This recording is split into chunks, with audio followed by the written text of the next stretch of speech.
Hey everybody, last time in art class you started your intuitive art project, making your first spot. Whether you chose to do drips or splatters, you ended up with a really awesome spot.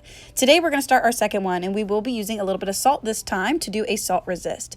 My challenge to you, and what's going to be different from this spot versus the last one, is take your time to go slow on this one.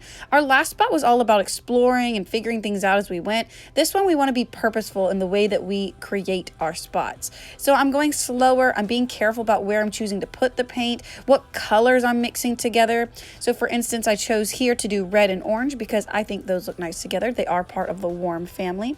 I'm adding in some darker spots, letting it kind of blend together, doing a wet on wet watercolor technique, adding in a little bit of salt, being strategic in where I'm placing it, and then adding in this fun pop of color over here. It's like this warm purple pink. I'm going to mix that around with my spots as well, and also add in a couple little spots off to the side too. But I'm being mindful. You want to take your time on this piece. I'm going to give you 10 minutes because I want you to think about it. Even if that means you need to take the first 3 to 5 minutes to really think about what colors you want to do, that's okay. That's going to go on the drying rack. We will work on that one later, but let's come back to this one.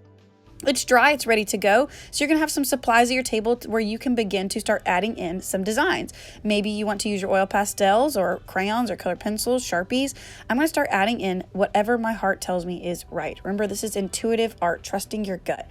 I'm gonna have fun with this. This is abstract. It doesn't have to look like anything. I'm gonna overlap colors, letting different parts kind of create itself, using my oil pastels, crayons, and colored pencils.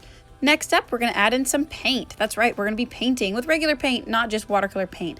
This is kind of like a masking technique. It's where you can start to cover up pieces, maybe spots you didn't like so much. You might want to cover it with a thicker paint. However, you can always thin that paint out with some water and it makes it more transparent. I could do a few splatters as well as purposeful dots.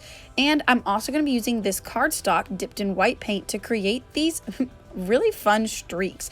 I think it's fun. I think when you go to add it in, you're going to really enjoy it. They almost leave behind this like snow dust. It's really interesting. But this is negative space. It's taking away parts of the project and leaving more white behind.